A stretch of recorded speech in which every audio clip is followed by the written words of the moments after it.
Sir parents వచ్చిండ్రు. లోపలికి రమ్మన్నమ్మా. నమస్తే సార్, ఏమో పిలిచారట? నమస్తే సార్, కూర్చోండి. Good morning sir. అవును, రమ్మన్నాను. ఏయ్, ఫస్ట్ ఆ చొక్కా గుండీలు పెట్టరా.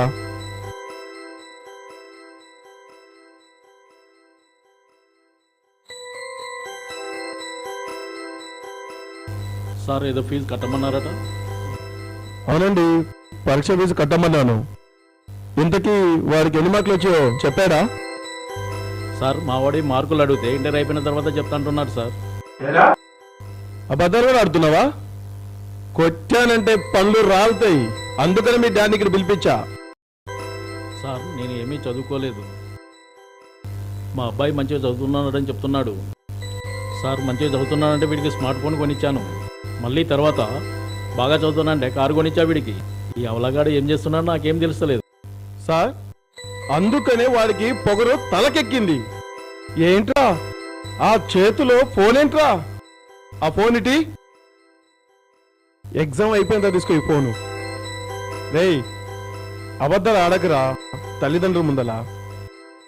సార్ మీరు కనీసం నెలకు ఒక్కసారి రండి సార్, అట్లయినా వారు మారుతాడు.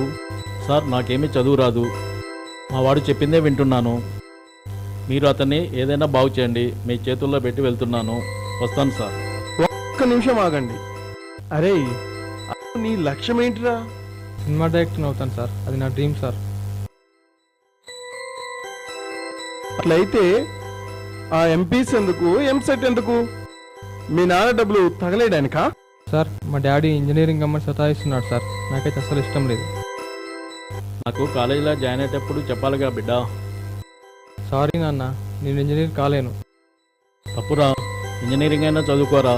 వినురా సార్, మీరైనా చెప్పండి సార్. చూడు వినయ్, సినిమా ఇండస్ట్రీలో ఉన్న వాళ్ళంతా హైలీ క్వాలిఫైడ్స్. ఇంటర్ కంప్లీట్ చేసుకొని నీ కోరిక తీర్చుకో.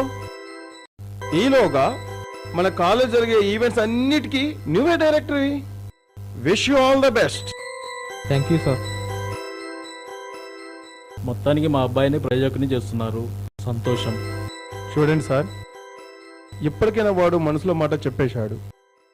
వాడికి నచ్చిన చదువు చదివించండి, వాడు రేపు గొప్ప ప్రయోజకుడు అవుతాడు. Thank you sir.